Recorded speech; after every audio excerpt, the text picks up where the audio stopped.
Good afternoon, everybody, and welcome back to Other Minds and Hands. This is episode number 31, and it is, more importantly, part 2 of our Christmas special. As we Merry are doing, Christmas! that's it, as we are doing the second half of our discussion of adaptations of Dickens' Christmas Carol. And you know, Maggie, one of the things that I learned from this process was I've gotten a glimpse of what a massive industry adaptations of A Christmas Carol are. Holy Yeah, I was cow. gonna say, like, the thing I've gotten from this is how many I didn't know existed. And I thought I had a really good handle on all the Christmas films ever in existence, minus the Hallmark ones. But yeah, like, just going through them, I fell down a rabbit hole the other day of, like, the top 10 adaptations of A Christmas Carol. I was like, I don't know if I could name 10. And some of the ones on that list I had never even seen. So, Yes. I mean, yeah, even just like trying to find the 1951 version, yeah. I'm like, there are like 15 versions between 1935 and 1960. And I'm like, which one is it? And then it's amazing to me. It's amazing. Yeah. Like, as I've been searching to find the ones that we've been doing, you know, and all of the others that have been coming up, it's just incredible to me how frequently this has been. It's not just like the popularity of even a reasonable number of like adaptations. It's just like this constant churn of new Well, and adaptations of this story. it just ticks all the boxes, right? You Yeah. know, I mean, it's a Christmas film, which almost always makes money. It has the nostalgia element of like a Victorian Christmas, which is always beautiful and stuff. And even if it's like a modern retelling, there's usually some element of a Victoriana that they throw in there. Like we're going to talk about Scrooged and Spirited, both Right. have that. So does Blackadder. So does Doctor Who. Okay, all of them do. Yeah. But yeah, there's so many things that are just familiar with that even if you don't know Dickens, you're going to be somewhat familiar with the story. So an adaptation of that, familiarity, nostalgia, Christmas, yeah, tick tick tick. Yeah. But yeah, there's so many more than I envisioned. So many. It's like a whole fascinating field of study.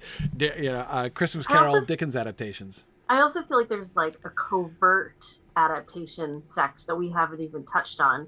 Somebody mentioned in the chat just now, all the TV episodes. There's loads that are like straight off riffs of A Christmas Carol, but I think there's tons more that are like quietly using Christmas Carol as their model and talking about changing somebody for the better and having them see the error of their ways. So I just feel like it's so ingrained in people they might not even realize they're doing it. Yeah, and you're right. The you could even say it's almost like a fourth category, and like the ways I was trying to categorize things of a retelling adaptation, a fill in the blanks adaptation, and a rearrangement adaptation. There is almost a fourth category. It's like an extreme rearrangement, right? Where you're not even doing a full adaptation of the story. You're just telling a totally different story, which is, however, like very concretely informed by, that story. It's more than just making an allusion to it, embedding an allusion within it. It's a little deeper than that, but it's also not exactly attempting to do an adaptation of the original. It's having your own story, your own thing, being at least for a time informed by the original. And so you're still interacting with the original in a way which feels more like an adaptation than it does a reference, or an allusion. But not the same as doing like so. And again, that's how.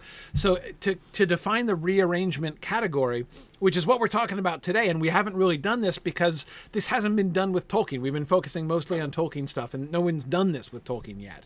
A real rearrangement adaptation, but that's one of the really fun things that I'm looking forward to talking about is, again, as we've been doing, building a vocabulary, right? How do we talk about the relationship between films like the ones we're talking about today and the original text, right? Well, and I think it's a great thing to look at for that reason, because I don't think it's within the realm of impossibility that this would happen with Tolkien. Yeah, eventually. So, yeah, and I think it's like the main difference, right, is that there's a core understanding of what the Christmas Carol story is. Like, culture-wide, you don't have to have read Dickens to know what the basics of A Christmas Carol are. The whole world just kind of knows it. So I feel like we do have a certain amount of that growing in the world that we could see something like this in the future. Yeah, yeah, for sure. Yeah, definitely. So, okay, so noting that, so we're going to talk about each one. So we've got 4 adaptations on the table today. We had suggested 3, and then we can do it. The populace insisted on a 4th. We had planned to talk about Scrooged, the Bill Murray Scrooged film from the 80s, 1987, I think that was. I was going to say 89. I can't remember. Oh, anyway, late 80s, right? The late 80s. Scrooged adaptation with Bill Murray. The very new, like just in the last few months, adaptation Spirited with Will Ferrell and Ryan, blanking on his last name. Reynolds, yeah. Ryan Reynolds. Yeah, yeah. He's the Deadpool guy, right? Oh, Corey. He's the Deadpool. Yes, he is the Deadpool guy. He's Welcome to Wrexham. He's Green Lantern, sorry, but that's, also one of his. But yeah, he's known for a whole load of stuff. Okay, yeah. I just recently watched Deadpool. Evasion Gin. He was the one that's what I was connecting him to.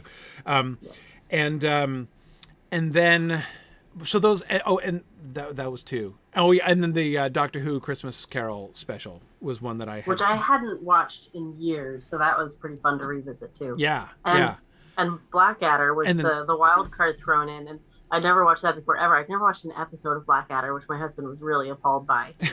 So it was very fun to watch that. I thoroughly enjoyed that. Yeah.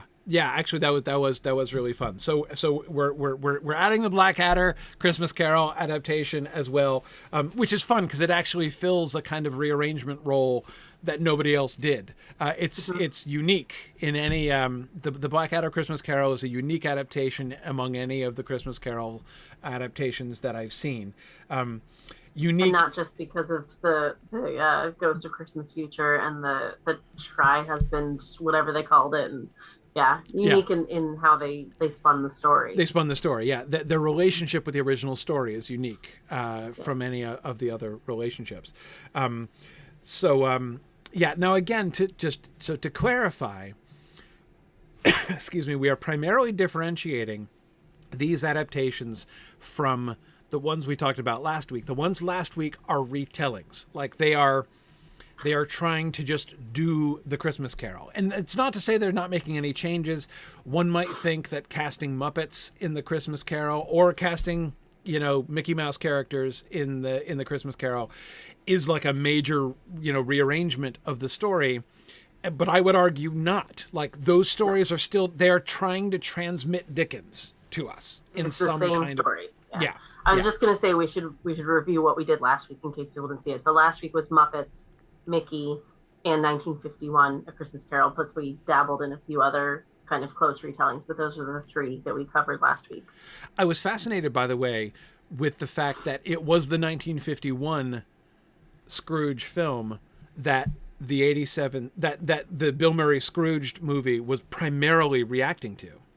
And this YouTube thing I fell down the rabbit hole of, the top 10 list, there were 2 or 3 of them that listed that as number 1 because Muppets came up as number 2 on all of those. And I was like, what? It should be number 1. And it was the 1951. 1951. I mean, if for some reason that stuck, I must have read it as a film student. Like it stuck in my head as that was a really exemplar film adaptation. But it didn't really strike a chord with me personally, but then seeing it on all these lists, I'm like, I guess it did. It was clearly the icon that was behind the one visual thing that really jumped out at me. When in the Scrooged film, the Bill Murray character is being granted and sort of ironically accepting the Humanitarian of the Year award. The award is the 1951 Scrooge with Tiny Tim on his shoulder. Oh my God! I did not put any. It was an overt visual reference to the 1951 film. Nice. That's what the statue was. That was that he leaves behind in the taxi deliberately, right? But great. It was overtly, and there was at least one other time when it was on screen, like the 1951 film was on screen. I think it was Tiny Tim again who was on screen. But anyway, I was like, wow, I guess we nailed it with the 1951 film. It's that's clearly what's behind this. And I did end up reading a bit more about that one too, and it was that was one of the first one that dug deeper into his past beyond what the text, which is what we talked about. Yeah, Ghost for Christmas Past got a lot more screen time. But it was that kind of like tapping into the previous self that the directors thought would make people kind of engage with it more and question their own past and really think about how they could improve those. So like they're really making it almost didactic and a moral story. And that was the first one that really did that. And I do think that's what's kind of followed after. So if that was kind of the pivotal one that made people stand up and look at the story, and then there was an explosion of more adaptations from 1951 onward. Okay. Yeah, no, it's really interesting. So again, before we get into specific cases, I want to think about vocabulary and reviewing this, because again, part of the reason I wanted to do this whole Christmas thing, right, is to help inform our vocabulary. I want to bring from this ways that we can talk about not only Tolkien adaptations in general and The Ring of Power in particular, but other adaptations as well. And one of the things that I find that is extremely nebulous, one of the places where I really want to help nail down how we talk about this, is in identifying that question of faithfulness to the original. Like, is it a faithful adaptation or is it a not a faithful adaptation? How are they responding to? How are they, what are they doing to the text? And one of the things that I found myself struggling against frequently, still am struggling against, in people's responses to the Rings of Power, is when people want to go through, and Maggie, you and I talked about this a long time ago, like, you can't just go through and catalog changes, right? You can't go through with that kind of a checklist mentality and say, how are they, in what and how many details are they deviating from the text? But that is the number one thing that everybody does. Yes. As soon as you Google a film and write the word adaptation, the top 10 responses you're ever going to find are who did it better, book versus film, or book versus film, a comparison. Like, that's all you're going to find, because it's a very easy exercise to do comparison. Yes. And you'll find that, I mean, like, if you've taken any lit class, you'll find that comparison is an easy process. It's not as intense as doing like a critical analysis. Yes. So to take that next step and do the critical analysis requires a lot more effort. Yeah. So that's what we're trying to do here, of like, let's see what kind of tools we can bring in to get it beyond that conversation of comparison. Exactly. And yeah, to bring it to literature analysis again for a second, when teaching lit classes and when reading lit essays, as we've both done many times, one of the things that is always noticeable, and I talk to my lit students about this a lot, is observations are easy, conclusions are hard. It's really easy to notice them. I'm not saying it's trivial. Sometimes you can notice stuff that nobody noticed. You can make great observations. Yes. But making an observation is not, it's not hard. The hard thing is to push yourself beyond merely making observations and to do analysis, to really think that through and draw conclusions from that data. Data gathering itself is simple. It was years I had "so what" with a question mark written at the top of my papers. Yes. Years. Absolutely. Because it's like, yeah, I love observation, but so what? Yeah. So and I mean, and to be perfectly frank, I have read many a professional article of literary criticism, which is full of observations and not full of conclusions, not really kind of thinking that through to the answering the so what question. So it's and again, I find those interesting. It's not easy to do. And I'm really usually entertained by reading those observations, because that is really interesting. I have those moments, but yeah, it is kind of getting to that next step is the thing that's a bit more rare. Yeah. Yeah. So this is what I find, where I am hoping that in particular this one, even more than last week, right? Last week gave us a kind of safer space to talk about similarities and differences and look at the ways in a retelling in which, certain freedoms are being made. It's, they're pushing the story in different directions, watching how that happens and trying to figure out still, how can we assess that? How can we assess similarities and differences? And at the end of the day, how can we answer the question of how faithful is it to the text? Like, what is the relationship between the retelling and the text? With these, there is no attempt at faithfulness traditionally. No. Like, that's not what they're going for. So here I feel like it is, you sit somebody down with any of these, right? And nobody would be content, I think, with merely cataloging differences, right? I mean, it's somebody would well, be. somebody I would mean, be. let's come on. Yeah, somebody would be. But it's But it's the a inadequacy much of less, that is so yeah, obvious. it's a much less fruitful activity. Yes, much less fruitful. Or like the inadequacy of it is so much more obvious with these films. Like if you're watching the Doctor Who Christmas special and you're like, but they deviated from. They didn't have fish. Yeah, exactly. There are no fish in the original. There are no flying fish in the original.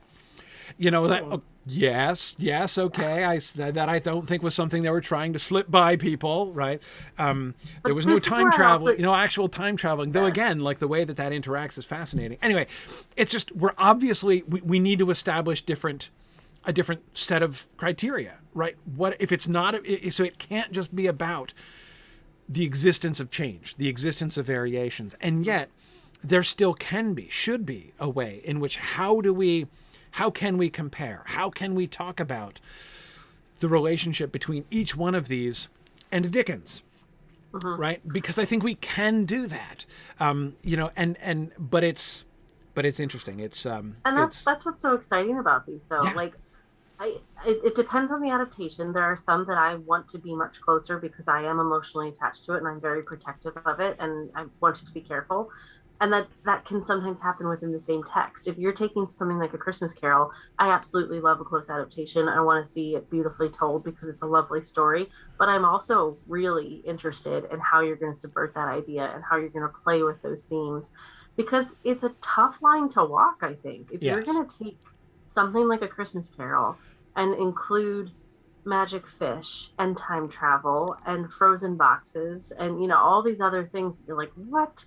It'd be so easy for that to go off the deep end and not work. So you really have to maintain this core that is indescribable and indefinable and could be quite subjective to a lot of different people. Yes. And yet they somehow manage to do it. So I think that's just so fun to look at. And comparison's not the point. It's more like, it's adaptation, but we do need better words for this. Yeah. So one of the things that I think is this I would call one of my general premises about all adaptations. The word core that you were just using, right? There is a core of the original. Yeah. I use spine or through line sometimes too. Yes. There is something about it which if you get that wrong, then you are. So for instance, I actually thought, well, okay, I know we're going to go and talk about each one.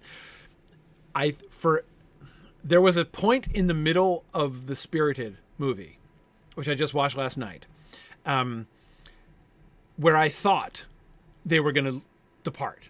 They were going to leave Dickens behind. And that was because I thought they were calling into question the idea that somebody can change. Mm-hmm. And had they followed through with that, right? I mean, Ryan Reynolds' character was openly questioning that, right? Yeah. And they came this close. I mean, he says near the end of the film, right? People can't really change. And and as soon as he said that, I was like, okay, that's it. That's the core of the original. Of the Dickens original. If you were to do a retelling of the Christmas Carol that does not believe that people can really change, that's not then you're not being true to the text. Like that's the core. Like that's like it suddenly struck me as soon as it felt like they were going to do that. I was like, okay, that would be leaving it behind. With it. Yeah, that would be leaving it behind. But then they immediately pivoted from it, and we got it. He was wrong. And like as I was opening because I was actually literally going to say it out loud, even though I was by myself at 2:00 in the morning. I was literally going to say it out loud, like, wait a second, you can't. And as I was opening my mouth, Will Ferrell immediately shot it down. So I was like, whew, okay. But it was a fun experience because that really, all of a sudden I found I had not really processed. I don't know that I would have, like last week, I don't know I would have said that the core of the Dickens original is like that people can change and change for the better. Because sometimes you need somebody to bring it to your attention. I don't know if I'd be able to articulate that either, but if somebody starts to mess with it, you're like, wait, Yes. And what I really loved about that element too was that they made Will Ferrell start to question it. This guy who had lived and breathed it for centuries. Yes. And all of a sudden he was starting to question his own beliefs as well. Like, Yeah. No, I thought there was a time when I thought it was going off the rails completely, and then it didn't. Which is should we Should we start with Spirited? Yeah, Should we talk? Okay. Let's go ahead and proceed through all four. But Okay. I wanted to talk about that core thing because to me, Yeah. at the end of the day, I think that's the only fair thing you can do with these kinds of rearrangements.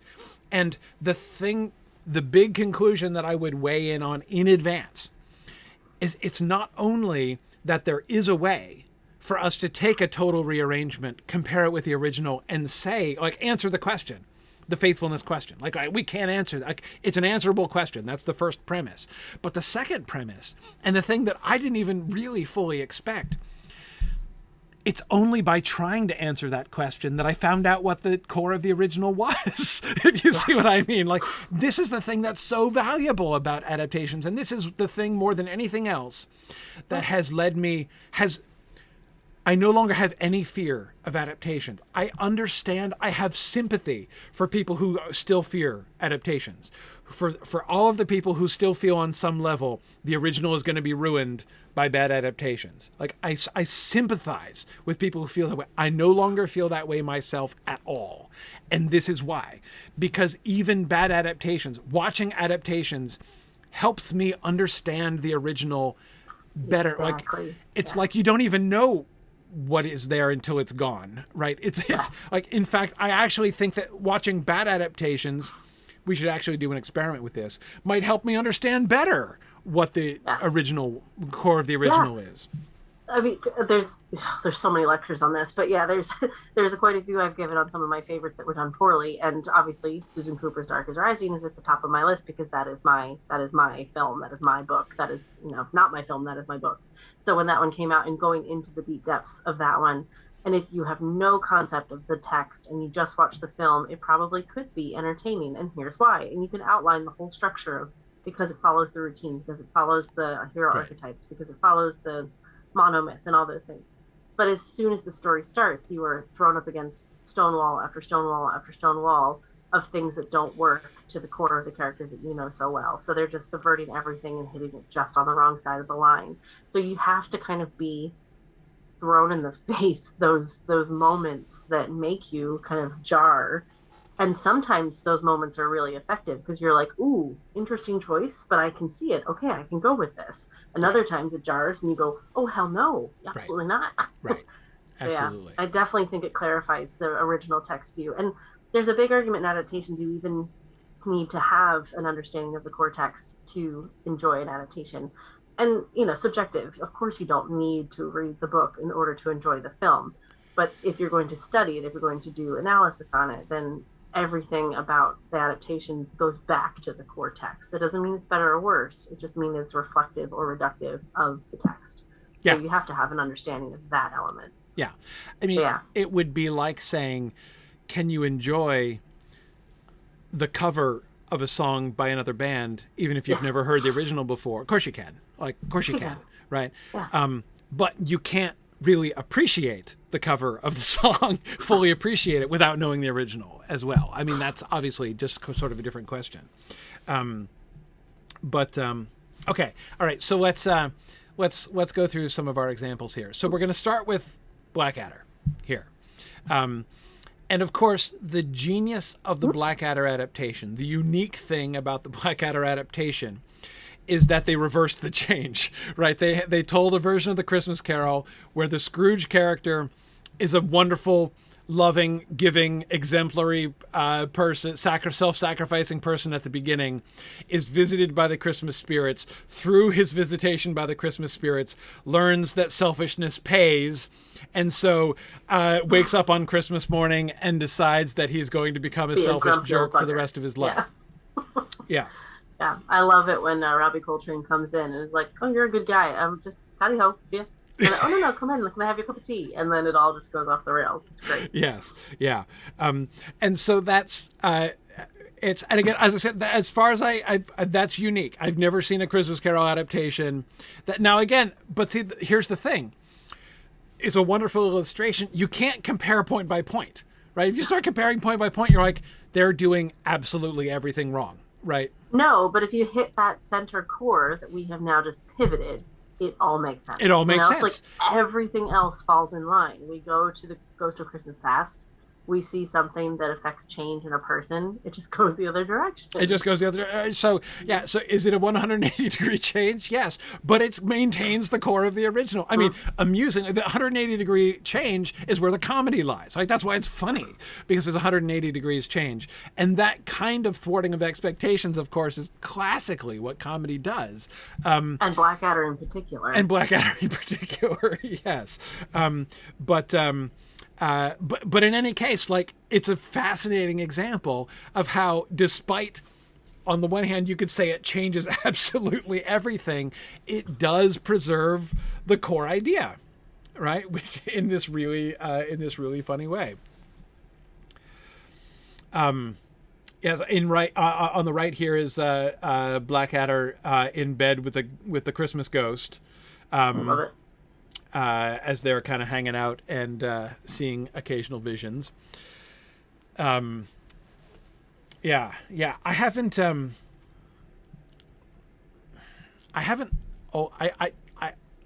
I've not always loved Blackadder. The beginning of Blackadder I find particularly uneven. So I've never really been like a big Blackadder fan. I don't have a huge grounding in Blackadder. I've seen some, but not all that much. It's not ever been sort of a passion of mine. Same. And it's such an institution here. People have been appalled that I have not. I've seen a lot of scenes, YouTube, they're shared around and things like that, because there's some really great, brilliant moments. But yeah, I've never really sat down and marathoned it. But yeah, what struck me first and foremost of this was just the sarcastic British humor. It's just so spot on. It's extremely British, yes. Tongue in cheek and ironic and smart and just funny. And the cast too. You've got Hugh Laurie in there and Stephen Fry. Stephen Fry, yeah. Yeah. Robbie Coltrane. Just it's really, really clever. Yes. Noted. Second and third series are your favorites. It's all on BBC iPlayer, so I just might marathon it over the holiday. Yeah. Here's Stephen Fry and Hugh Laurie on the sides over here on the right.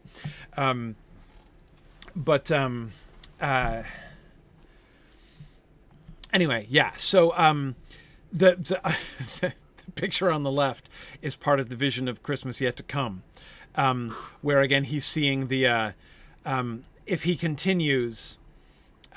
He's shown what will happen if he changes, and what will happen if he continues. He's shown the two different versions.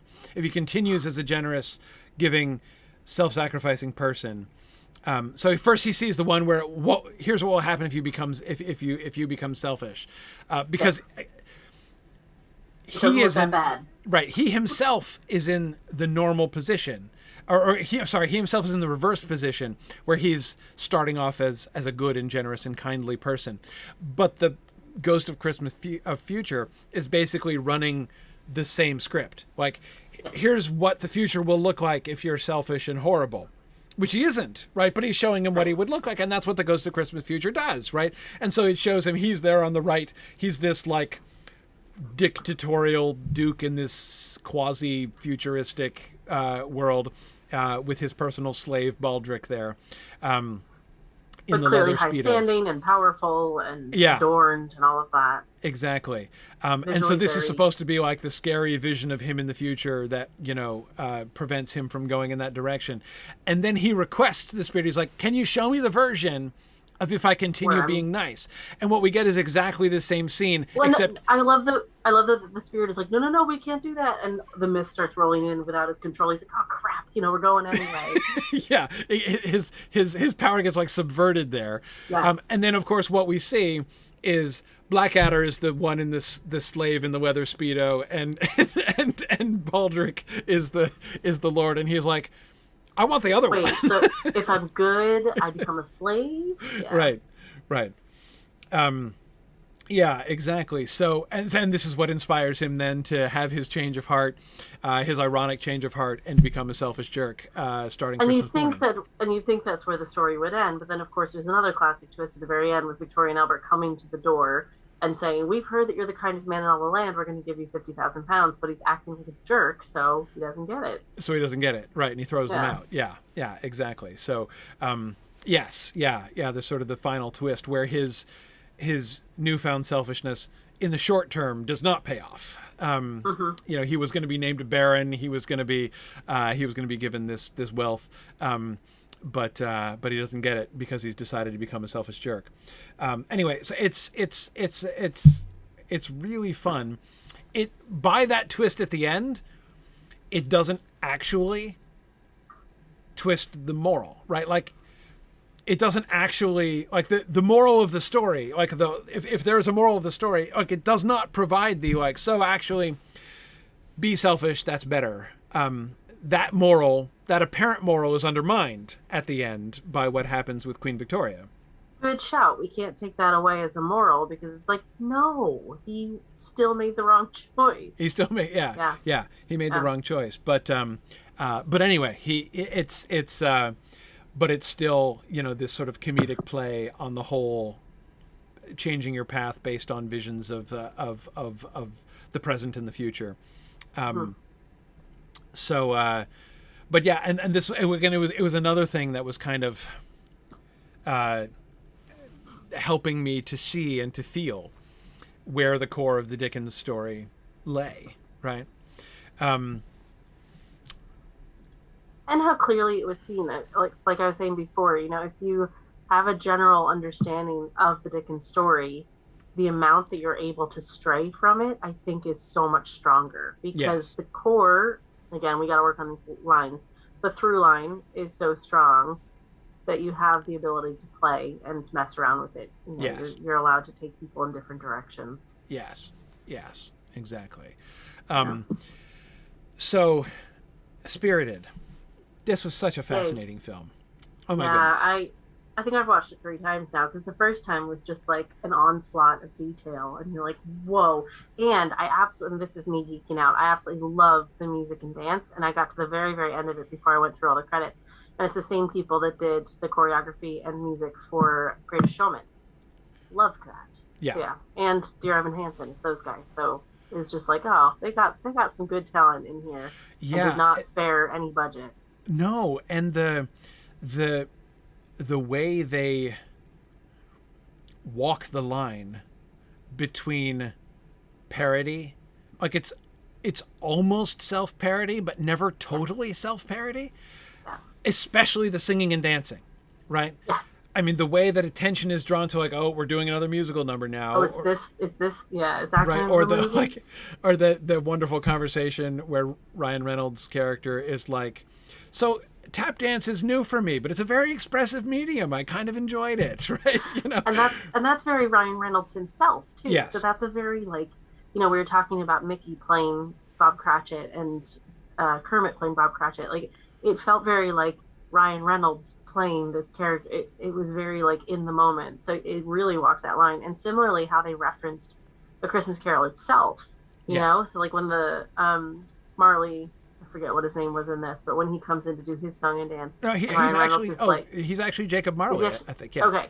And when he's starting to do his song and dance, and Ryan Reynolds is like, "Wait, you mean like A Christmas Carol? Like you're haunting me? Like, you mean that story?" Yeah. Yeah. So the way that they kind of reference it, like, wait, that's a real story that exists in this world. Everybody knows A Christmas Carol the same way we know A Christmas Carol. Yes. All of that. And then going back and I mean, it was an extremely self-aware, almost to the point of parody, but again, never quite stepping over the line. Like, I kept expecting, especially in the dance, when people started dancing, I expected that to be made fun of more, but it never quite does. Worked. Yeah, it works. Even, I mean, it's, it was a fascinating, as I say, it was a really fascinating line.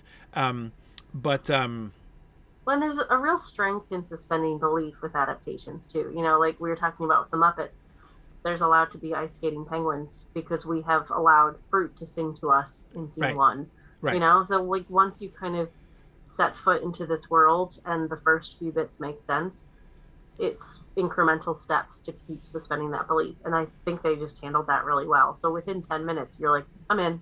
Okay, let's go. Right. Yeah, no, it was that was, and of course it's, of all of the films we're talking about today, by far the most complicated. by far the most like meta and complex as far as its levels of with its relationship to the original. I mean, I was like, it was complicated enough when we were just sort of taking even the way in which it kind of takes the visited by three Christmas spirits in order to bring reformation into the life of a mean person, and institutionalizes that as the Christmas Carol adaptation has itself become institutionalized, right? And I was like, okay, we're already operating on a pretty meta level here. And then like we actually go back and see Ebenezer Scrooge himself, you know, and I'm like, okay, and now it's like this whole other meta layer, you know, on top of that. And I would love to have seen the script development process of this, of just how they explained it, how they pitched it, how they worked their way through it. But we're talking about analysis. There were definitely some moments, just as a fan watching it, that I was like, I don't know, this part's a bit slow, that part drag a little bit, that part's really offensive. There's like, you know, some elements that you're kind of like, yeah. But in terms of just story structure and adaptation and what they took and what they utilized and how they subverted it, yeah, there were like, I needed some mind maps to kind of sketch it all out. Yeah. No, it was very complicated. So that makes it hard to talk about in like 10 minutes. But as I already mentioned, it was watching this one that really, because of the way it looked like it was going to question that core, that fundamental premise, that people can change, that people, if you are brought to see yourself and appreciate the consequences of your actions, and to see both yourself from outside and the consequences of your action from outside, and to, you know, sort of getting that larger view of your life, that seeing that can enable you to make a differently informed decision in order to bring about change in your life. That seems to me pretty clearly now what the core of the Christmas Carol story is. And it was the way in which this film flirted with deviating from that. Even the very, their flirtation with the concept, of course, is itself a front and center plot point in the story, in that it, the idea of the unredeemable, right? That there are some people who are classified as unredeemable. And there's no point even bothering trying with those people because they can't change. And how anti-base of Christmas Carol that makes us feel. Because if you can change Ebenezer, anybody is savable, surely. So that whole discussion. Yeah. And so again, like it becomes an explicit plot point. And so, I mean, again, there are ways in which I felt that this adaptation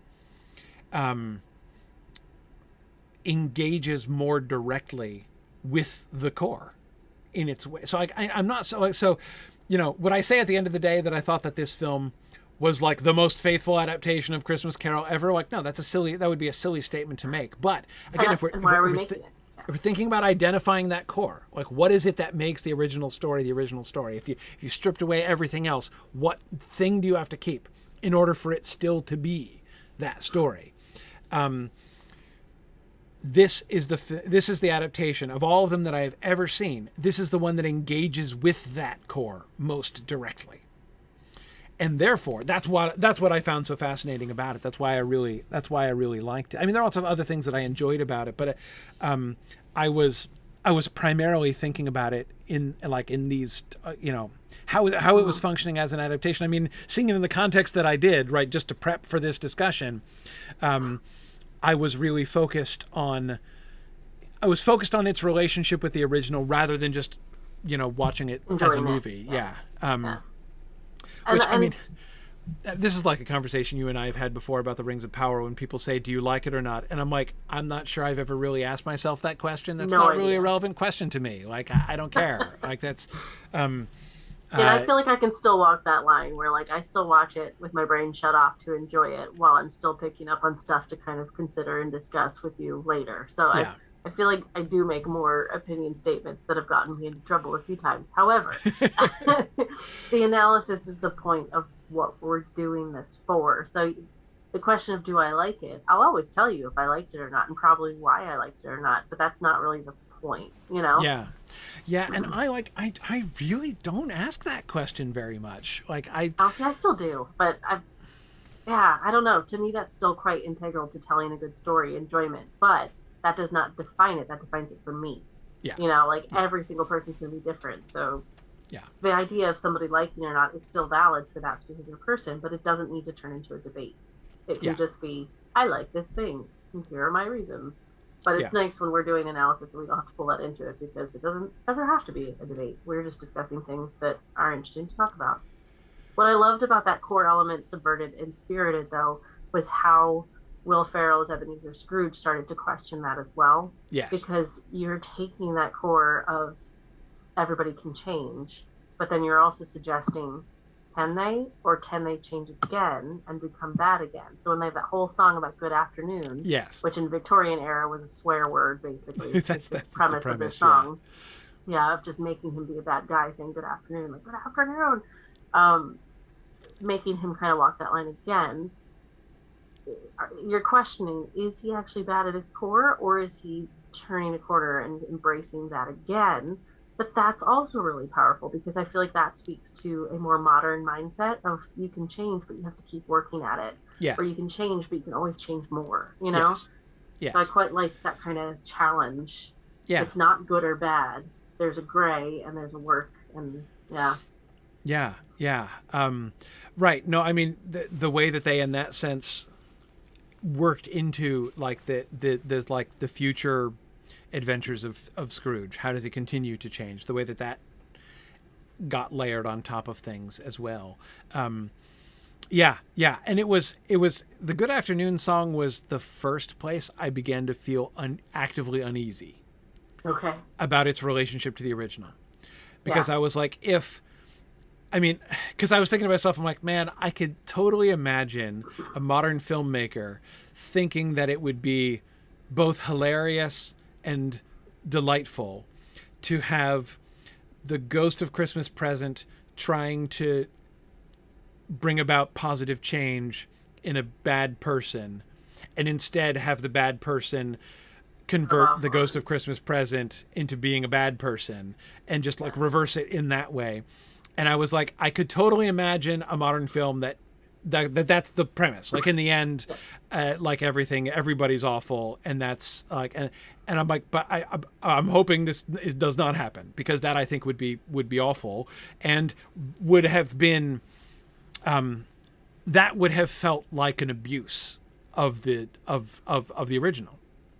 And there's the question of casting when it comes to some of these adaptations too, that in most adaptations, it's often a fairly no-name cast, right? They're getting people to just play the part. Maybe there's one or two big names for the leads, but the rest are just kind of, they're relying a little bit more on people's understanding of the text. They don't need to have a giant list of star-studded names.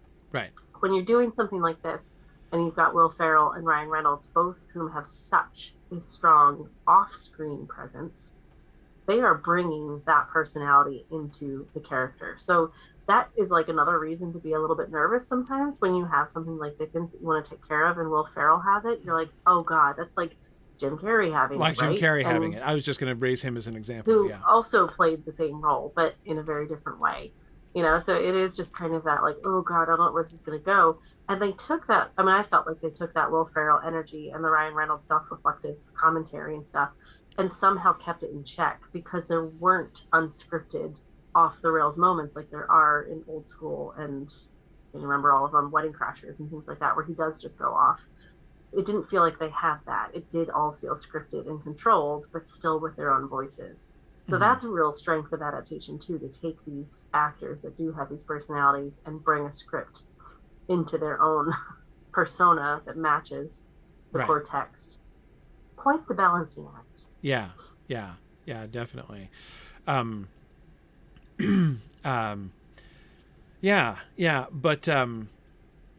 but yeah, in the end, as I say, more than any other thing that I watched, this really helped me to identify that core. Because in the end, I think they stuck. In the end, I would call it a successful adaptation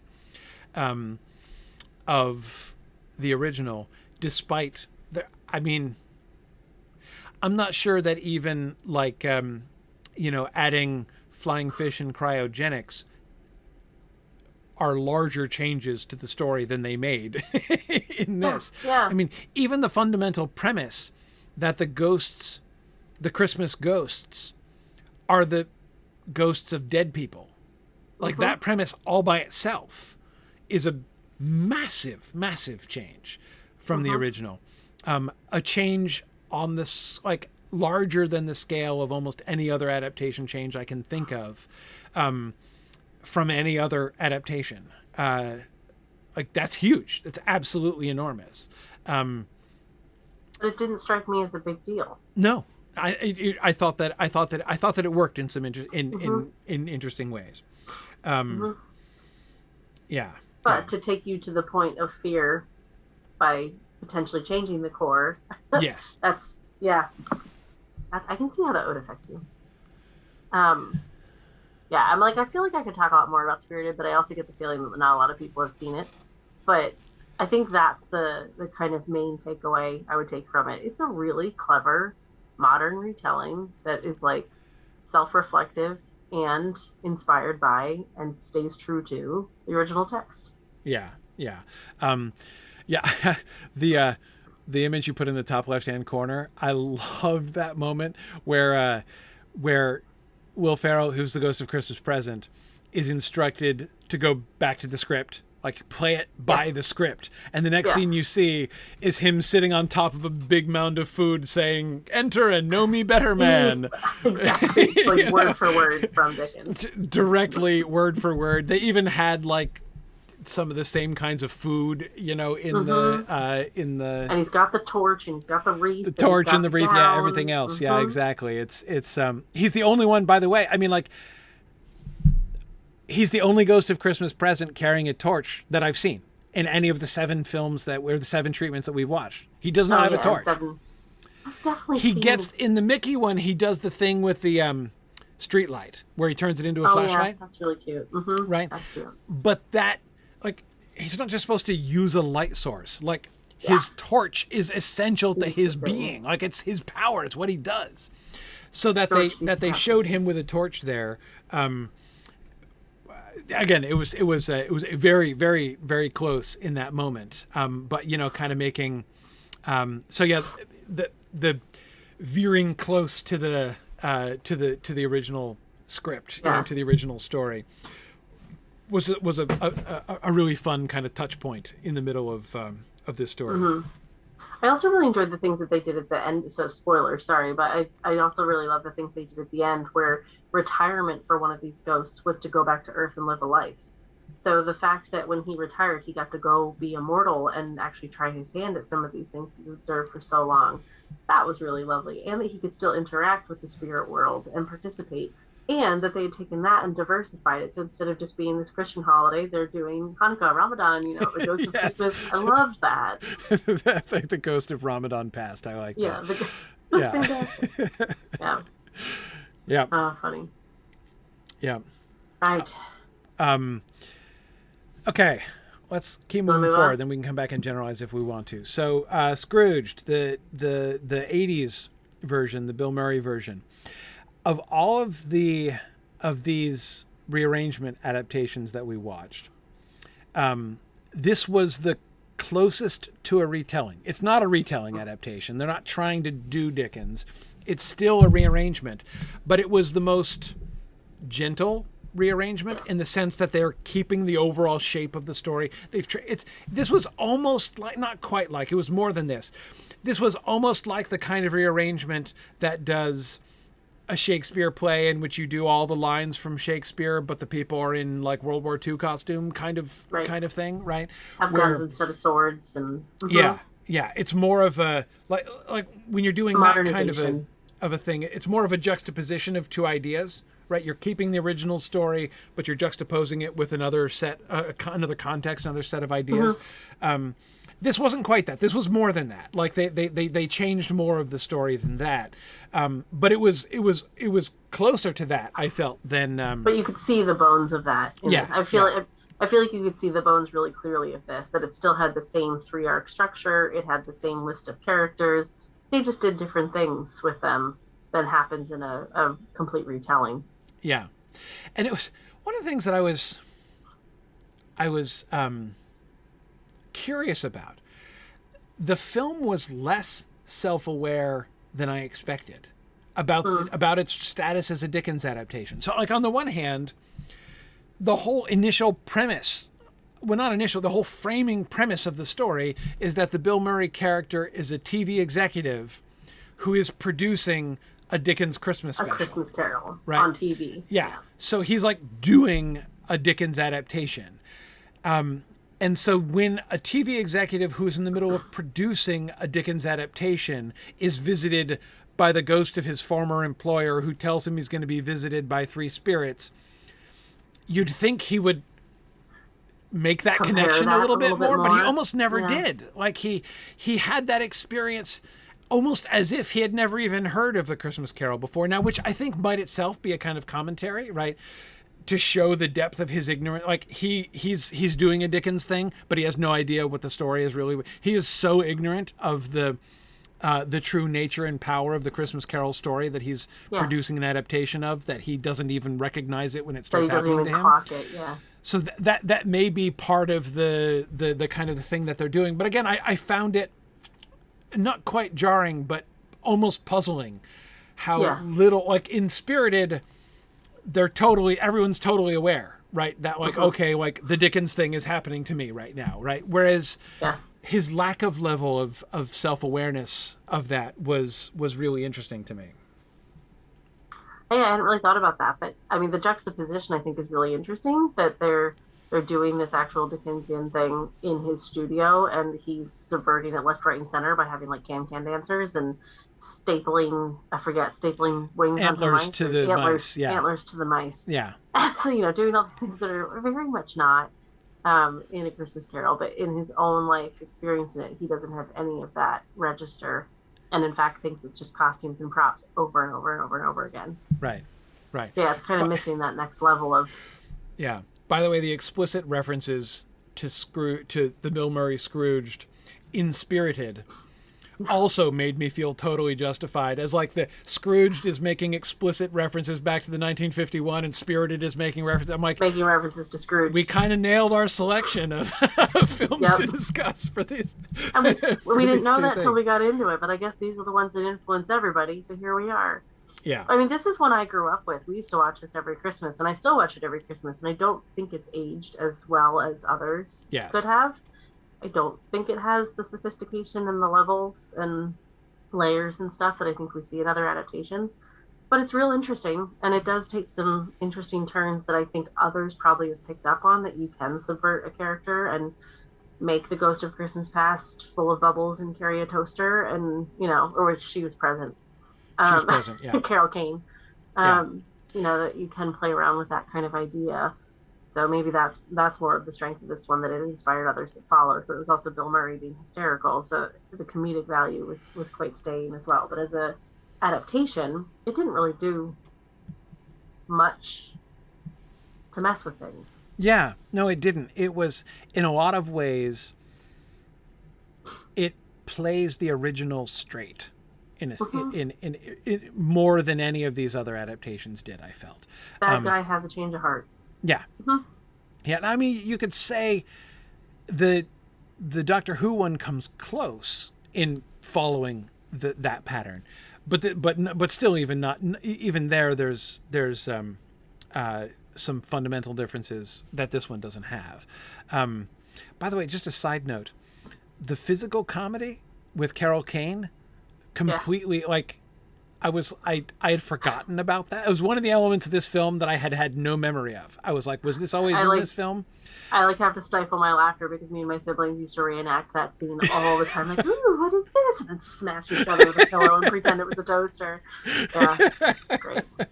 And anytime somebody blew bubbles, like it just, yeah. I mean, there's an obvious sort of comedic contrast between her, who's literally dressed as a fairy with wings and bubbles and everything, as we see her in this picture, and who is constantly physically beating on him.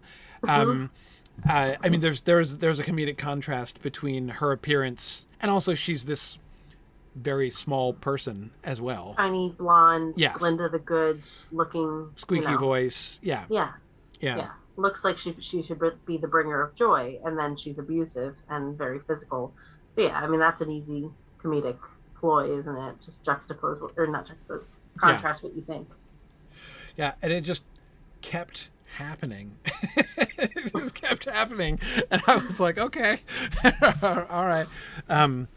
Yeah. By the way, that shot on the bottom right is when the Ghost of Christmas Yet to Come, of course, is showing up, and that's a really fun example of how you see in the background, right, the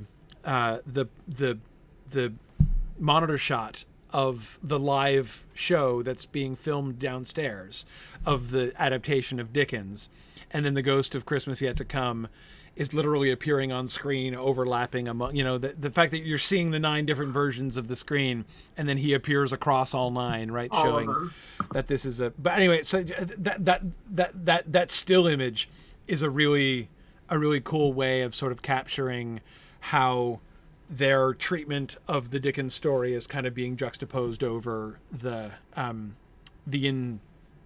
in-world adaptation that's happening there. It was kind of fun.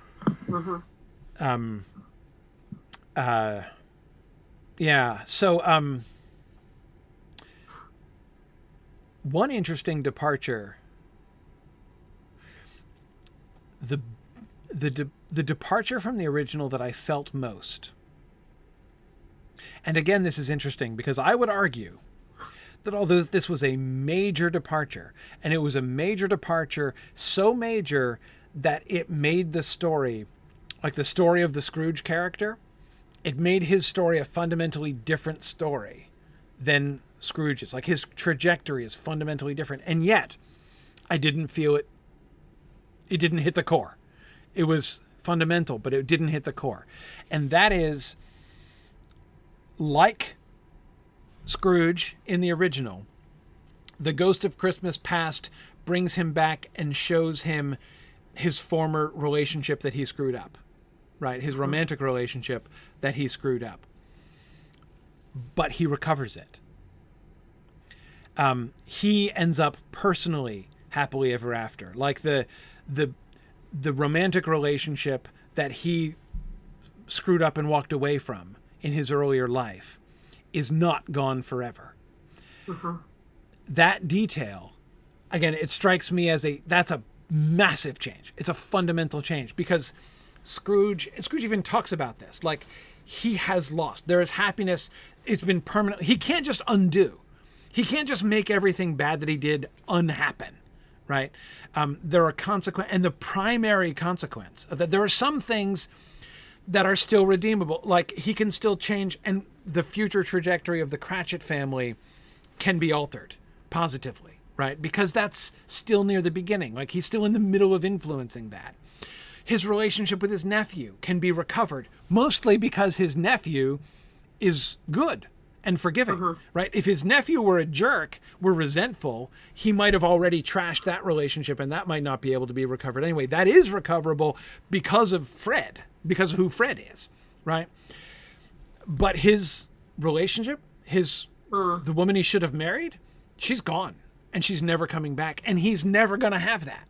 And he knows he's never going to have that. And so part of the process that Ebenezer Scrooge goes through is both mourning, like acknowledging and mourning, seeing the consequences, but also like reconciling himself to that. Like, he can't, and there's a sense in which his change is informed by that. Like, he knows he can't have the kind of happiness that he might have had, but he can have there is a new kind of happiness that still is available to him. And also, more importantly, he cannot think about his own happiness. He can think about the happiness of others. It can become truly, genuinely selfish. Whereas in Scrooged, there's still a core of selfishness to the resolution at the end. Because that's the big difference. It's everything that makes him change is an outward change to others, not about himself. So yes. The fact that Scrooge gets this, I mean, again, I don't think Scrooge is as sophisticated as we would like it to be. But I imagine that's just a Hollywood conversation of we need to have a love interest. We want to have this element be a happy ending. And it is really satisfying in that respect. You know, love of his life, you can see that they had something in their core. Those scenes from the past were so comfortable and casual. It looks like a really strong, good relationship. But like you said, so gone. That's not accessible anymore. Yeah. But that's it seemed almost story. It seemed almost cheap to have him have left her 15 years ago, and then he meets her again and she's like, oh yeah, I haven't found anybody. I'm just sitting around waiting for you, basically, for 15 years. I was like, really? Come on. That's like really lowering the stakes for Ebenezer Scrooge. You know what I mean? Anyway, so I, as I say, that felt like a fundamental change. Like that was a huge, huge deal. And yet, again, as I say, it wasn't the core. No, and it didn't really affect anything else because it wasn't the core. It's like, it makes it feel cheap. It makes it a different story. I would say, for that reason, I would say that that by itself makes this to me a lesser story. Like it's when I compare and contrast those two trajectories, I say, this is less powerful for that reason, because it indulges in the idea that you can just snap your fingers and not only change how you are from now on, but you can snap your fingers but change the past, like undo the bad mistakes that you made 15 years ago to people. And that begins to become a kind of fantasy, which I think that's not the kind of fantasy that the Christmas Carol does. So again, that's a critique that I would make, which to me makes this story an inferior story to the original and to some other adaptations. But again, to me, like, does that make me say they ruined it, or like they didn't get Dickens? They didn't because to me it's not the core. Yeah, and it just means that it's not as well developed of a film, because they have this woman character who should be a leading lady, but she's nothing because they gave her nothing to work with. She's just, okay, I'll forgive you. Like, that's not how a human would react, so therefore that's a poorly written woman. Yes. You need to give her some autonomy there, some oomph there, and we don't get that because they just want their happy ending. Okay, fine, Hollywood, have your happy ending. So like, it didn't really jar me. It's fine, great, I'm glad you're happy and have this lady that loves you at the end, because you didn't mess with the core. If you mess with the core, that's where it starts to jar. Yeah, exactly. Oh, and by the way, I was like halfway through the film before I finally realized where I knew her from, which is Raiders of the Lost Ark, of course. There you go. Mm-hmm. Yeah, I was. This always happens to me. I'm really good at recognizing faces, but I can't always place it. So, like half the movies I watch, I spend at least the first half of the film trying to be like, where, like trying to picture her face in other contexts and figure it out. And I finally figured it out. That's one of my favorite games to play. Looking it up on IMDb is cheating when it just bothers me so much and I can't figure it out. But anyway, that was my Scrooge experience. Okay, we're running out of time. Oh, and by the way, but I figured her out much quicker. His assistant was the female villain lead from Luke Cage. She's been in a bunch of Marvel stuff. She was also the woman who was in Iron Man briefly as the like mother of the kid who dies. Yes. In Iron Man, but she is then more prominently gets reinserted in the Marvel universe in the Luke Cage context. Huh. Well played. Yeah. Her I recognize right away, even though she's like significantly younger in this film than she was in there. But quite different. But anyway, yeah. No, this is the this is, as I say, this is like my favorite game. My wife is terrible with faces, so she can never help me. But I always love this. It's like a competitive sport in my house where one's like, "What's he from?" Don't give me the first letter. Just give me the first letter. Right. Right. Okay. Right, Anyway, let's move on to Doctor Who. Doctor Who. Okay. So, I loved the way Doctor Who was, in my mind, the second most complex. Spirited was the most complex as far as like intertextual and kind of meta analysis of the story. In that it was 50% of the main actors were self-consciously recreating Dickens, right? Yeah. The Scrooge character did not know Dickens, and so he was unaware of what was being done to him. But of course, the Doctor, who was playing all the ghosts, essentially, was very overtly doing Dickens to him, right? And yet, and the point where he screams 3 times in a row, "A Christmas Carol, a Christmas Carol," over the mic. We get it. Yes. Yeah. Yes. Very self-referencing. Yes.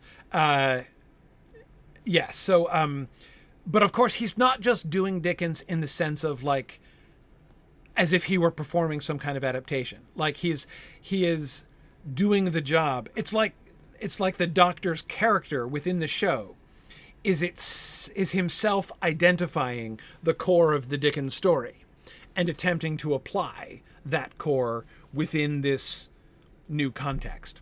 And in that context, of course, like having the placement of the Ghost of Christmas Past, Present, and Future within an explicitly time travel based context of Doctor Who is itself a really fascinating, like, to me, that's like worth the price of admission right there. That we also get, fun alien planet stuff and flying fish and all that sort of thing is, and, the flying fish and the cryogenics and all the other things which were kind of the alien world element of this rearrangement of the story. Those were all fun, and I liked all of those things. But to me, like, the money proposition of this rearrangement is, what if the role of the Ghost of Christmas Past, Present, and Yet to Come is played by a time traveler who can actually transport the Scrooge character himself in time in different ways, rather than, it's one of the things that I felt was being, one of the elements of the Dickens story that I felt was being sort of, well, like if I were being all lit critty, I would say was interrogating, but was really kind of pushing on, right? The element that they were leaning into or questioning was the boundaries.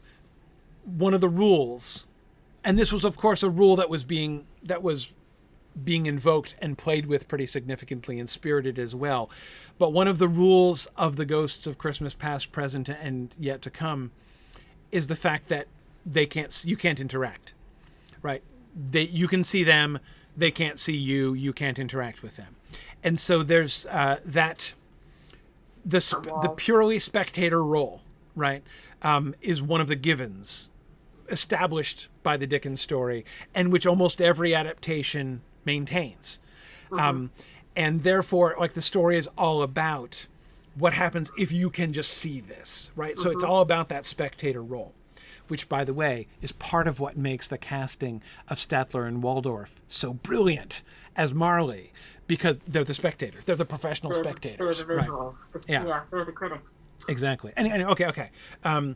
So with the Doctor, he's actually transporting people, and they can interact, right? There's no visions. And have a whole relationship and have a whole experience. Right. Oh, wait, except I'm leaving out a part, right? The marvelous, this was so Doctor Who, right? He finds a home video that the Ebenezer Scrooge character, Kazran, makes when he was a kid. And so the Doctor finds this video and projects it up on the wall. This video recording from his childhood. And then the Doctor travels back in time and enters into the video. Goes into the video. So he pops his head in the window, and some of the times he's talking to the child Kazran that he's interacting with, and sometimes he's talking through the screen to the elderly Kazran who's watching. So there, of course, the initial the initial premise, it gets loaded in that way, right?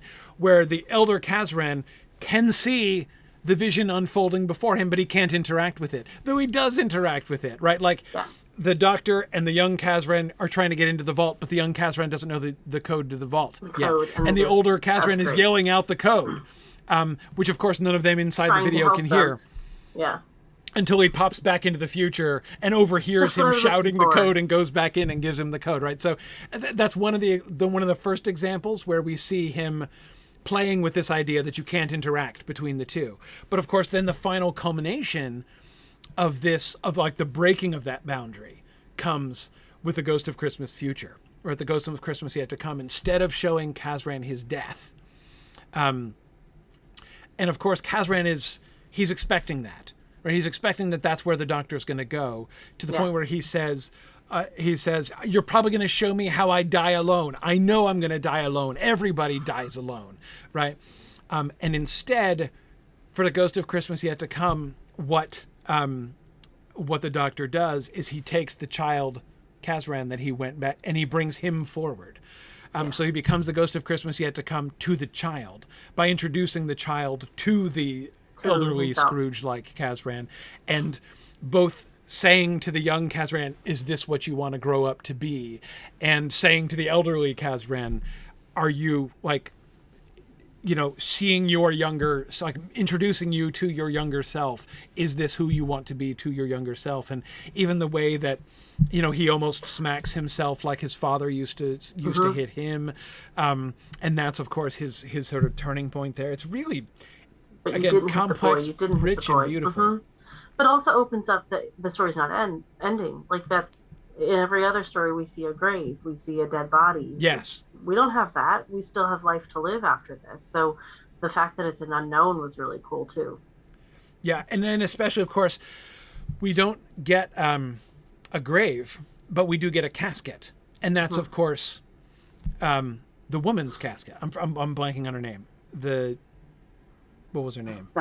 I'm like the opera singer. Somebody help me remember the woman's name. I'm totally blanking on it. But Abigail. Thank you. Yeah. Abigail is in a cryogenic freeze, and that, as you can see, she's the one there on the bottom right-hand side, which is it's a casket, right? And so there is this row. It's the vault with all of the caskets is very much like a graveyard. It is the equivalent of the Dickensian standard. Like there has to be a graveyard scene. Like you have to do a graveyard scene. And that vault with all the cryogenic caskets is the equivalent of the graveyard scene. But of course it's not his casket. It's her casket.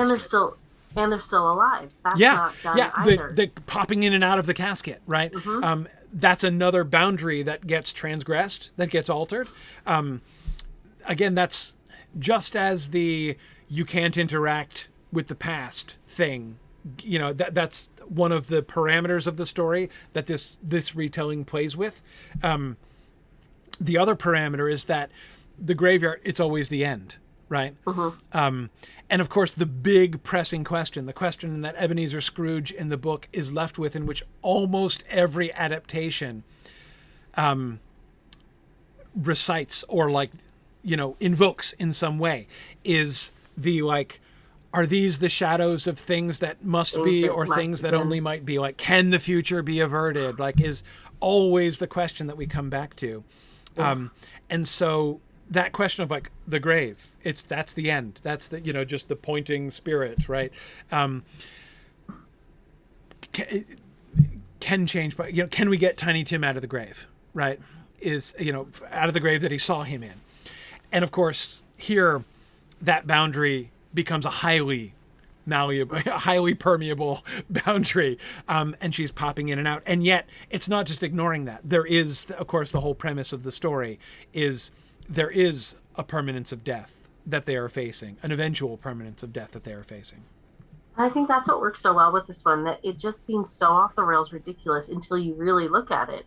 And the rules that they have set themselves and the boundaries that they have set themselves are really strong. Like it works, you know, like, oh, I'll follow that rule. She has 7 ticks left on her Yeah. casket and she loves Christmas Eve. We know that we're going to have 7 experiences, or however many, I think it was 7. Yeah. However many we get with her to build that life, and the fact that we can time travel within this own person's timeline. And he was even saying, but I don't have those memories. And then those memories appear. Yes. Like they were editing his own story as they were, and you didn't have to explain it. It made sense. He was questioning it, and then it made sense. So it's like, oh, okay, so you don't either. So the way that they kind of use that as a device to change the original text isn't jarring, because we have that moment of disbelief, and then it makes sense, and we're on board. So it's just like suspending that belief and having it be acceptable, Yes. and not messing with your core. Yeah. And So that, they of did course, that is really another well. way in which you're so right to recall that. Another fundamental parameter that they're changing, right? It was all about, we're going to go back and reintroduce you to things that you already know, memories that you have, and help you to recover those. And now from your new perspective, see the context of them in a new way, right? Whereas here you had new memories, but I'm going to go back and change the past. Yeah, we're going to take her to the pyramids. I mean, they went traveling around the world and Yes. had like lived a whole life. Going to meet and, Marilyn Monroe and Frank Sinatra. oh my God, I totally forgot about the Marilyn Monroe thing. It was great. Yes. It was Yes. great. Yeah, but it's it's again, that was that's a massive tampering with the original parameters, right? Like I'm not just going to show you what your past was. I am going to show you what your past was, but then I'm going to change your past, and I'm going to use that to change your future as well. I mean, of course, it's very, in the actual scene that's in the bottom right hand corner of this slide, when we first see her in the cryogenic casket on screen, he doesn't know who she is. He's never seen her before, right? He's like, who's this? Yeah, You know, she's a pretty one. She's my sister. She volunteered ages ago. I don't care. Yeah, exactly. So again, we see that the whole thing that brings about his change is manufactured by the Doctor changing the past. And yet it also is the thing, in the end, it almost looked like he's not going to change, because the very thing that was bringing about his change into a more kind and loving person at the end ends up reaffirming him in his original Scroogeness, right? So it's I say it's very complex, and I thought was very rich. But again, this makes this such a fundamental. Again, when you're looking at similarities and differences, when you're comparing it to the original, right? You know, obviously, if you're saying things like, well, there are no flying fish in Dickens, the fact that you're missing the point is perfectly obvious, right? But even when you look more closely in this kind of way, you see, are they changing it? Oh man, are they changing it? Like those changes are massive changes, as massive as the changes that Scrooge were making, and yet, I think its relationship, I think it's closer to the original than Scrooged.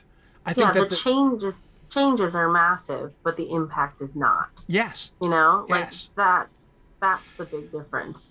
In the end, I think that they are so not only is there that fundamental question of, okay, is the core still there? Like, is it that core story?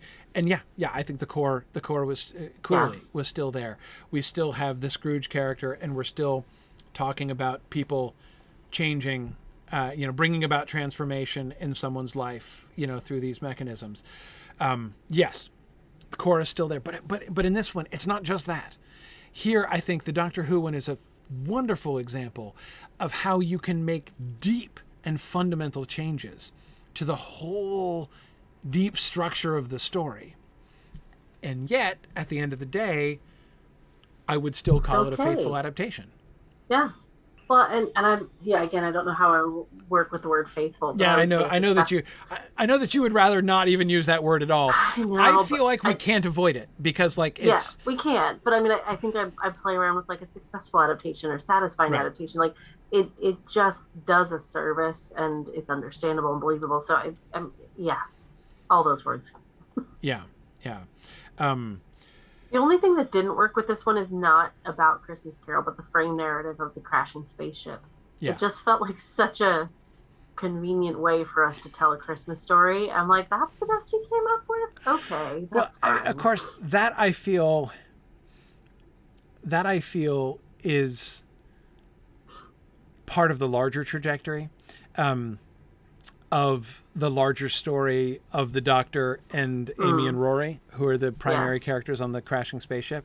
I felt like that was hard to... You just have to accept there's a random crashing spaceship going on, and that's the urgent need for the situation. If you just watch this in isolation, that's kind of all you get with that. That I think, that story, it's a more satisfying frame narrative. It's a more satisfying and funnier frame narrative in the larger context. Which is kind of Doctor Who's MO. Yeah, exactly. I mean, it's, yes, both the,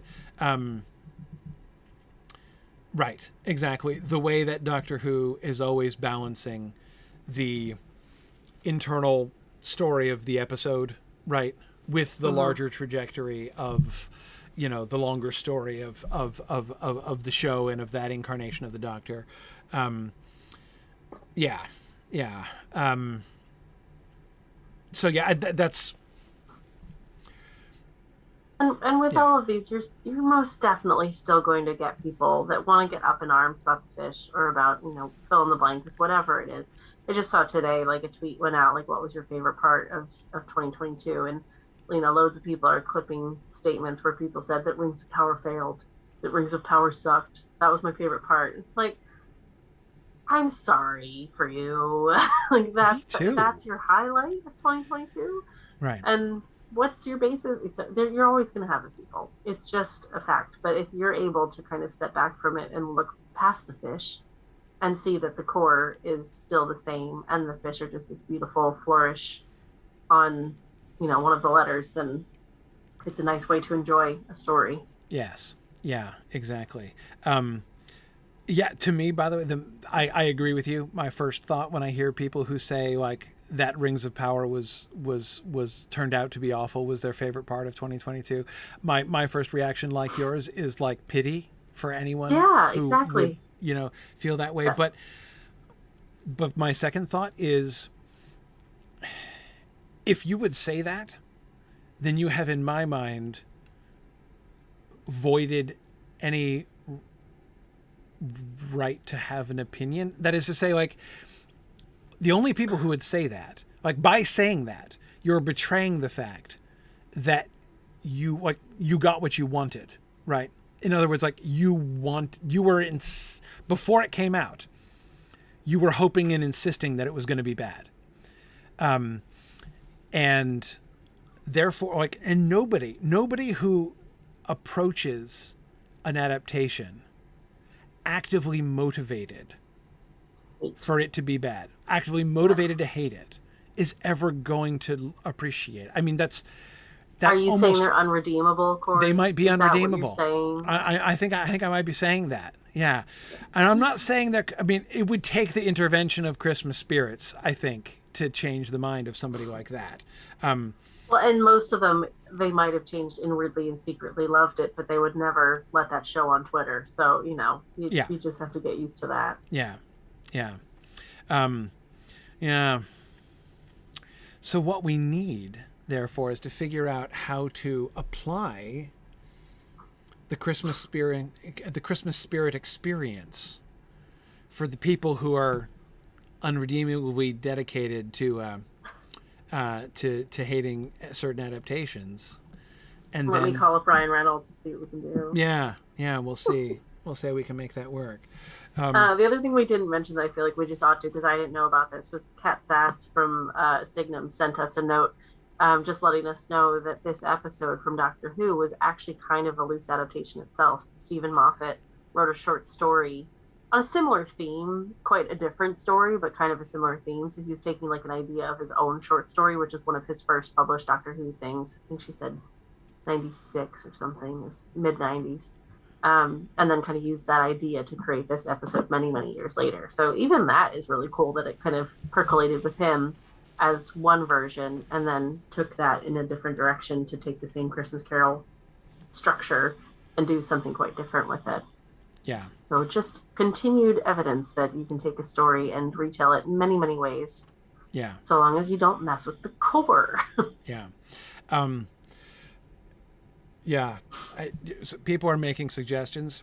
I have to admit, I kind of love the idea of doing a like, and you shall be haunted by the ghost of adaptations past and the ghost of adaptation present and the ghost of adaptation yet to come. Like, yeah. I wonder what mine would be. That's actually a really a really fun idea. I'm sorry. I'm like mentally running with this idea in my head, and I should probably stop. But that's actually kind of fun. It's kind of fun. I like that. Would Corey be the ghost of adaptations yet to come, or is he the late ghost of adaptations present? Yep. I don't know what I am in this. The talking fruit. Maggie is yet to come. Score. Awesome. Oh. Awesome. Well, we're out of time. Look at that. We talked about all 4 films today. I'm so impressed with us. We're getting so much better at this timekeeping. Yeah, well, off and on. But we haven't talked about this, so we're doing this with you guys here. But how many are we missing? When are we back? We can't do next week. I think we can come back the first week of January. So we'll just miss the one for the holidays. We'll be back. One thing, by the way, that I would be a little on the Rings of Power topic. Yesterday, my son was home from college yesterday for the first day, and my kids requested that they invite their friends over. Last year, we had some friends over, and we did a Peter Jackson trilogy marathon viewing last year with nice. Lots and lots of refreshments. Yesterday we did, at their request, a marathon viewing of season 1 of The Rings of Power. We did all 8 episodes yesterday, and with similar refreshments, though fewer meals, because we did like a meal every other episode basically, so only 4 meal opportunities instead of 5 that you get in the Peter Jackson films, but or 6 actually usually. I feel like you'll need to publish that menu. That sounds like fun. It was also chosen by my kids, so it featured some choices that I wouldn't necessarily have made myself. But was this the first time you've watched it since it ended? Yes, and the first time I've ever watched it all the way through. So I haven't done that yet. Did you find a different experience? Yeah, it was interesting. I was gonna suggest that maybe we come back on the 5th. Because there's a lot of new news with Rings of Power too. That it'd be nice to kind of like do a touch base one. So let's say when we come back, we'll do a Rings of Power / Lord of the Rings. Yeah, episode. That's what I was thinking. I definitely have some reflections on. So there are 3 sets of things that I was finding interesting about yesterday. One was the reflection of going back and watching it again, because it was the first time I'd watched episodes 1 through 7 since seeing episode 8. So I just have some simple reflections there on what the whole season was now from that vantage point. Yeah. Second, the experience of seeing all the episodes at once rather than having the breakup and delays in between. And third, watching it with a couple of people in the room who had never seen any of it at all. And the questions that they asked and the conversations we had, seeing it in that context all at once with people who had never seen it before. So all 3 of those things were kind of, I had thoughts from all 3 of those angles on the experience from yesterday. So I would love to watch it all together with somebody that hadn't seen it before, somebody that isn't as close to it as we've been. Yeah. No, it was fresh eyes. It was very interesting. Cool. It was very interesting to see. Anyway, so cool. So we're I feel like I need to plug an adaptation to people though. Okay. Susan Cooper, my love. She has an adaptation out. Robert McFarlane, who's a famous writer, he took it upon himself to do an adaptation of The Dark is Rising, which is the 2nd book in her 5-book series called The Dark is Rising Sequence. But The Dark is Rising is kind of the initial story of our hero coming into his own power. And so they've done, the Lord of the Rings 1980s radio version the BBC did. This is the same thing. So they're doing like a radio dramatization. It's like 20-minute episodes every day for the next 2 weeks. And the 3rd episode dropped today. So you can do 20 minutes every day and just get this really beautiful story. And they've recorded it in 3D recording. So if you listen to it with headphones in, you can actually hear like a horse coming behind you and like snow crunching in front of you. Yeah. So it's been fantastic to listen to on walks and stuff. So highly recommend that over the Christmas break if you want to engage with some Susan Cooper. Cool. Yeah, we can. Yeah, that actually, as a genre of adaptation, like radio adaptations, like audio dramatizations, is something we haven't talked about, which would be interesting to do. And there's an intro bit. It's only 7 minutes is the first thing that they put out. And their little conversation about that was really interesting, that it just doesn't work as well on film. And this is why it needs to be a told story. And she's a big storyteller, does a lot of stage plays, and is very involved in the Revels, which is a performance group that does, traditional folk tales and things like that. So bringing all of that into the introduction about this is why we're doing it this way was just really interesting. Yeah. And Phil, it doesn't make a difference starting with book 2. Book 1, she wrote as a fun competition book for a newspaper competition, and then just found herself continuing to talk to those characters. So it was really the second one that made the series take off. But the characters from the first one come back in the third and fourth and fifth. So it's handy to start with the first, but you can totally start with the second. You're fine. Right. And it's on all the podcast platforms, so you don't have to have BBC or anything. You can just go to normal podcast platforms. Yeah, that would be fun. And it would be fun even to go back and talk about the Lord of the Rings BBC I'd love to do that. adaptation. I haven't listened to that in years. Yeah. I haven't listened to that in a long time either. It's not the one it's not the audio version I grew up with. I mean, to my detriment, I think. But anyway, yeah, we'll